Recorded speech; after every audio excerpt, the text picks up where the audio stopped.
Hello guys! Kain na po tayo. Kita nyo po yan. Luto na. Yan po ang ating alimasag with sutanghon. Yan o, lutong-luto po yan.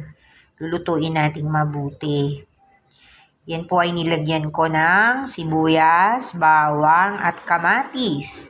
Ginisa ko po doon yan. Tapos nilagyan ko yan ng paminta. At tayo po ay naglagay dyan ng isang basong tubig. Hinintay po natin yang maluto sa loob ng mga 6 minutes. Yon, niluto ko yan. Pinakukuluan ko siya doon para po siguradong yan ay lutong-luto. Tapos mayroon po tayo dito kanin. Ayan. Carbohydrates. Yan. So, samahan niyo po ako guys. Kain na po tayo. Ang ating ulam ay rich sa iodine.